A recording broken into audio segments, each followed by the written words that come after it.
A Torre de Babel, uma jornada entre mito e história. Imagine uma era logo após o grande dilúvio, quando a terra ainda ecoava os sussurros das águas que haviam engolido o mundo antigo.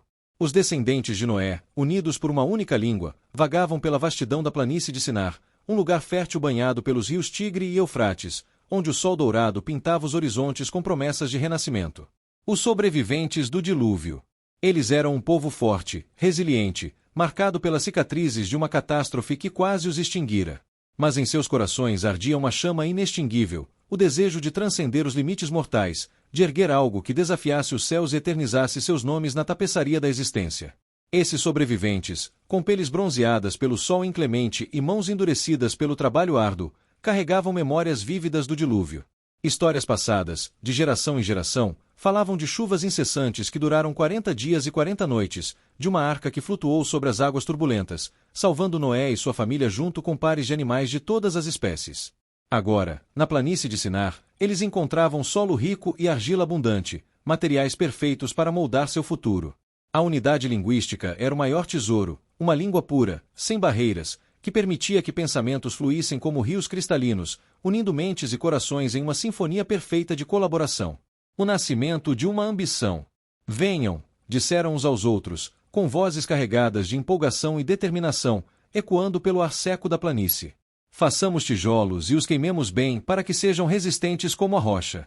Construamos uma cidade grandiosa, um monumento que toque as nuvens, uma torre cujo topo alcance os portões do paraíso. Essa ideia não surgiu do nada. Era o culminar de noites insone ao redor de fogueiras crepitantes, onde líderes tribais debatiam o destino da humanidade.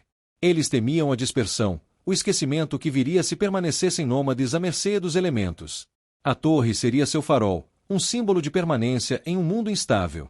O processo de construção, extração e moldagem.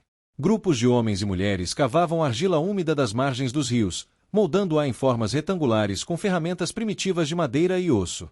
Queima e endurecimento. Fornalhas improvisadas queimavam dia e noite, transformando os tijolos crus em blocos endurecidos pelo fogo, resistentes ao tempo e a intempéries. União com betume. O betume, extraído de poços naturais, servia como argamassa, colando os tijolos com uma aderência pegajosa e duradoura. Crianças pequenas ajudavam carregando baldes de água, enquanto os mais velhos supervisionavam, compartilhando sabedoria ancestral sobre equilíbrio e estrutura. À medida que as fundações eram lançadas, a excitação crescia. A base da torre era vasta, abrangendo uma área equivalente a vários campos de cultivo, projetada para suportar o peso colossal que viria. A comunidade construtora.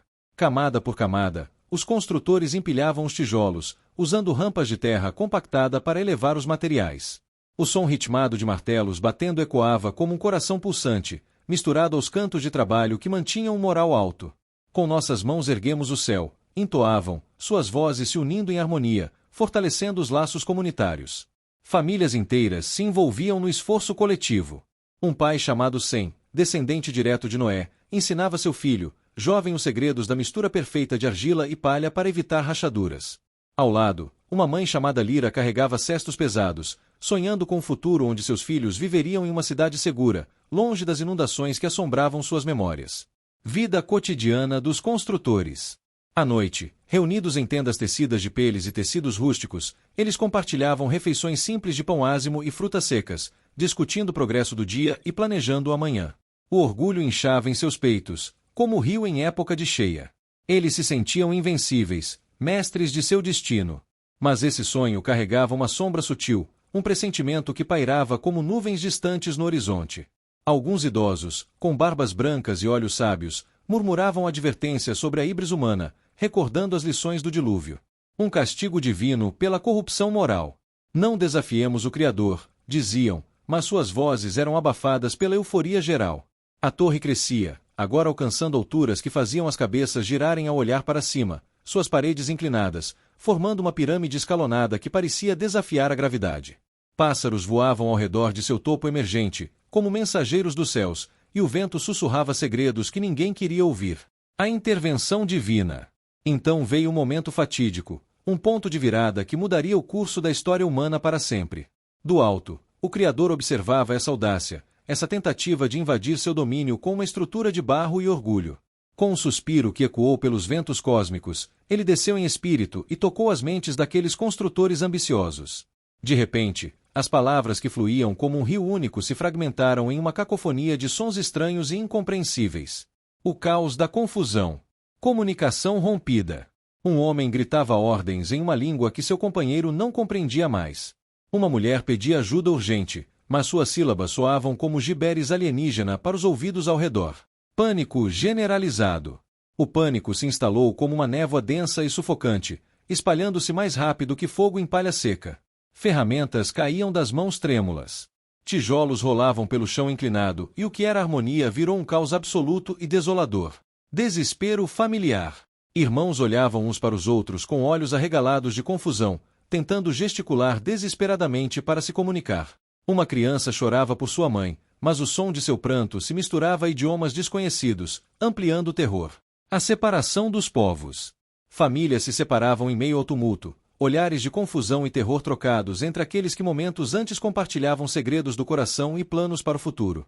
Grupos começaram a se formar involuntariamente, baseados em afinidades linguísticas recém-nascidas. Aqueles que ainda se entendiam se reuniam trocando olhares de alívio misturado à tristeza pela perda dos outros. A torre, outrora um símbolo de unidade, agora se erguia como uma testemunha silenciosa do desastre. Trabalhadores abandonavam o local em massa, carregando o que podiam em fardos improvisados, rumando para direções incertas. Alguns partiam para o leste, onde montanhas imponentes os aguardavam com promessas de novos começos. Outros para o sul, em desertos áridos e implacáveis, e mais além para florestas densas e sombrias ou oceanos vastos e misteriosos.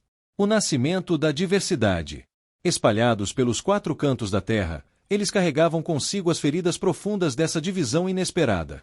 A dor da separação era palpável, maridos deixando esposas, irmãos se perdendo uns dos outros, amigos se tornando estranhos em um instante.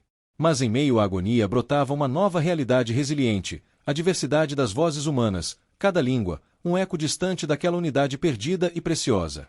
Novas comunidades surgiam em vales remotos, onde idiomas evoluíam, misturando-se a dialetos locais e criando tapeçarias culturais únicas.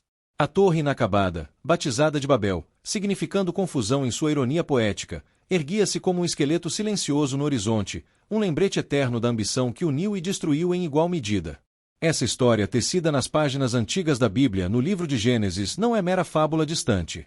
Ela pulsa com as emoções reais e intemporais de um povo que ousou sonhar grande demais. O orgulho que inflava seus peitos como velas ao vento, o medo primordial que os impulsionava a construir defesas contra o desconhecido, a confusão avassaladora que os dilacerava como uma tempestade. Histórias individuais. Abra e Mira. Considere Abra um jovem construtor cheio de vitalidade, com músculos definidos pelo trabalho diário e olhos brilhantes de ambição. Ele sonhava em ver o topo da torre, imaginando que de lá poderia tocar as estrelas e desvendar os mistérios do universo. Sua noiva Mira tecia roupas para os trabalhadores, tecendo também sonhos de um casamento sob as sombras da grande estrutura. Quando a confusão veio, Abra gritou o nome de Mira, mas as palavras saíram distorcidas, como se uma maldição as tivesse torcido. Ele a viu partir com um grupo que falava uma língua estranha, seus olhos se encontrando em um adeus mudo e doloroso. Anos depois, em terras distantes, Abra fundaria uma aldeia, mas o vazio deixado por Mira nunca se preencheria completamente. Elda, a anciã. Ou pense em Elda, uma anciã respeitada, guardiã das tradições orais. Ela contava histórias do Éden, de Adão e Eva, advertindo sobre o orgulho que levou à queda. Durante a construção, ela observava com preocupação, sentindo em seus ossos que algo divino interviria. Quando as línguas se dividiram, Elda encontrou consolo em um pequeno grupo que ainda compreendia, migrando para o norte, onde fundaram comunidades baseadas em sabedoria antiga. Sua vida se tornou uma ponte entre o passado unificado e o futuro diversificado, ensinando lições de humildade às gerações vindouras. Impacto ambiental e social. Expandindo ainda mais, consideremos o impacto ambiental e social dessa empreitada. A planície de Sinar, outrora virgem, transformava-se com a extração massiva de recursos. Florestas próximas eram derrubadas para combustível, alterando ecossistemas e causando erosão do solo. Animais fugiam do barulho constante e os rios ficavam turvos com sedimentos. Socialmente, hierarquias emergiam. Líderes como Nimrod, mencionado em tradições posteriores como um caçador poderoso e rei, assumiam controle, distribuindo tarefas e recursos. Isso criava tensões com alguns sentindo-se explorados, plantando sementes de desigualdade que floresceriam em impérios futuros. A narrativa bíblica, embora concisa, invita a reflexões profundas sobre temas como unidade versus diversidade. Em um mundo onde uma língua única facilitava a cooperação, a divisão forçada promoveu inovação. Cada grupo isolado desenvolvia tecnologias, artes e crenças únicas. Civilizações nascentes. Sumérios desenvolveram a escrita cuneiforme e construíram zigurates. Egípcios criaram hieróglifos e ergueram pirâmides monumentais. Civilização do Indo planejaram cidades com sistemas avançados de saneamento. Chineses inventaram a seda e desenvolveram a escrita em ossos oraculares. Dos sumérios aos egípcios, das civilizações índicas às chinesas, a dispersão de Babel pode ser vista como catalisador para a rica variedade cultural que define a humanidade. Emocionalmente, isso evoca uma mistura de tristeza pela perda e admiração pela resiliência, como fênixes renascendo das cinzas, da confusão. Para tornar isso mais vívido, imagine as cenas diárias. O nascer do sol iluminando a torre em crescimento, pintando-a de tons alaranjados, o cheiro de pão cozendo em fornos de barro, misturado ao odor de betume fervente, o som de risadas infantis contrastando com o gemido de esforço dos adultos. Essas sensações táteis trazem à história vida, fazendo-nos sentir como se estivéssemos laçoando sob o sol mesopotâmico, sonhando com o impossível. Paralelos mitológicos globais. Continuando a expansão, exploramos paralelos mitológicos globais. Em tradições africanas, histórias de torres ou árvores que conectam terra e céu ecoam temas semelhantes de ambição punida. Na mitologia grega, a gigantomaquia vê gigantes empilhando montanhas para alcançar o Olimpo, apenas para serem derrotados pelos deuses. Essas narrativas universais sugerem que a Torre de Babel toca um arquétipo profundo na psique humana, o desejo de ascensão e o inevitável confronto com limites divinos ou naturais. Em termos emocionais, o capítulo culmina na dispersão. Um momento de heartbreak coletivo. Famílias dilaceradas, sonhos desfeitos, mas também o nascimento de novas identidades. Cada migrante carregava uma faísca da unidade original, espalhando-a pelo mundo como sementes ao vento. Sim, Babel não é fim, mas começo, o berço de nações, onde o sonho humano colidiu com o divino, deixando uma marca indelével na alma coletiva. A Babilônia histórica. Agora mergulhemos nas areias do tempo, para a grandiosa Babilônia, onde a história real se entrelaça com os fios do mito de forma intricada e fascinante. O coração da Mesopotâmia, por volta do século V e C, sob o reinado absoluto de Nabucodonosor II, erguia-se uma cidade que era o epítome da glória humana e da engenhosidade arquitetônica. As muralhas da Babilônia estendiam-se como serpentes, colossais e imponentes, com espessura suficiente para que carruagens passassem sobre elas, adornadas com azulejos esmaltados, representando leões ferozes, touros alados e dragões míticos, refletindo a luz do sol em tons vibrantes de azul turquesa, ouro reluzente e vermelho sangue. Famosos jardins suspensos, uma das 7 maravilhas do mundo antigo, cascateavam como cachoeiras verdes e exuberantes, irrigados por sistemas engenhosos de canais e rodas d'água que desafiavam a aridez implacável do deserto circundante. Árvores exóticas, flores perfumadas e vinhas pendentes criavam um oásis elevado, dito ter sido construído para aplacar a saudade da rainha Mitis por suas terras montanhosas nativas. O Etmenanque, a Torre Real. A cidade pulsava com vida. Mercados fervilhantes, onde mercadores de terras distantes trocavam especiarias picantes, tecidos sedosos, joias reluzentes e escravos capturados. Tudo sob o zumbido constante de negociações em múltiplas línguas. Nobo, centro dessa metrópole opulenta e multicultural, pulsava o Etmenanque, o zigurate colossal, que muitos historiadores e estudiosos acreditam ter inspirado diretamente a lenda bíblica da Torre de Babel, fundação do céu e da terra. Assim era chamado em acádio antigo uma estrutura monumental de 7 andares escalonados, cada um pintado em cores simbólicas vivas, do preto profundo da base, representando o submundo ao azul celeste do topo, simbolizando os reinos divinos inalcançáveis. Os construtores da Babilônia. Caldeus nativos. Orgulhosos de sua herança, cantavam hinos a Marduk enquanto trabalhavam, acreditando que construíam uma escada literal para os deuses. Assírios conquistados. Trabalhadores forçados após derrotas militares, mantinham suas tradições em segredo enquanto serviam seus novos mestres. Judeus cativos. Deportados de Jerusalém após a destruição do templo, sonhavam com sua terra natal enquanto erguiam monumentos aos deuses estrangeiros. Sua construção demandava milhões de tijolos cozidos ao sol, misturados com betume pegajoso, extraído das profundezas oleosas da terra, e trabalhadores de todo o vasto império babilônico.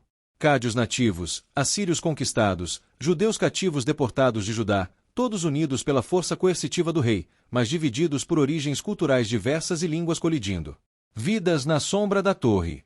Imagine a vida cotidiana daqueles construtores oprimidos e dedicados.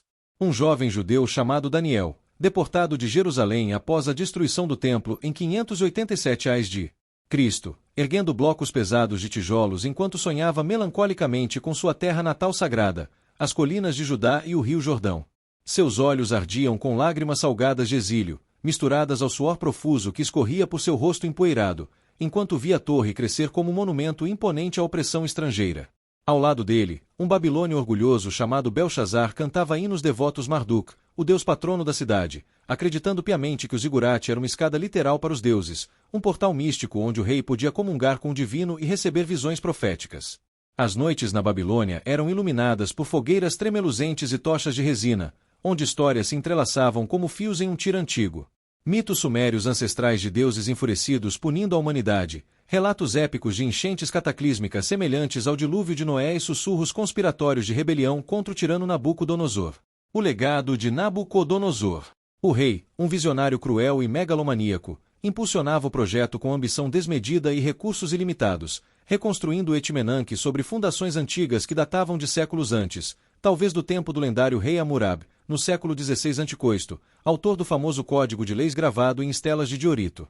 Inscrições em tablets de argila cuneiforme, preservados em arquivos reais, proclamavam com orgulho: eu, Nabucodonosor, completei sua construção magnífica, elevando seu topo ao céu estrelado para honrar Marduk.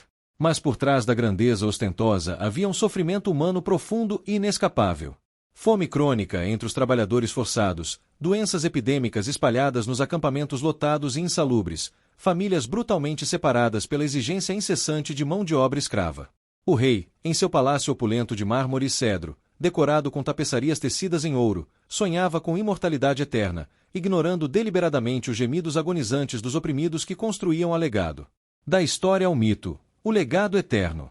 Estrutura histórica. O Etemenanque real, escavado por arqueólogos como Robert Koldewey, com fundações de 91 metros quadrados. Narrativa bíblica. A história de Gênesis sobre a torre que desafiou os céus e resultou na confusão das línguas. Interpretações artísticas. Obras como as de Peter Bruegel capturando a espiral caótica da torre. Ecos contemporâneos. Arranha-céus modernos como o Burj Khalifa ecoando a ambição de ascensão vertical. No cruzamento intrigante entre lenda eterna e fato arqueológico, a Torre de Babel revela sua verdadeira essência multifacetada, uma ponte emocional poderosa entre o divino transcendente e o humano finito, o passado remoto e o presente dinâmico. O mito bíblico, com sua narrativa dramática de confusão de línguas como punição divina, pode ter raízes profundas no Etmenanque, observado pelos judeus durante o exílio babilônico prolongado. Ela nos convida a sonhar audaciosamente, mas com humildade genuína, a construir não para conquistar os céus distantes, mas para unir corações divididos na terra finita.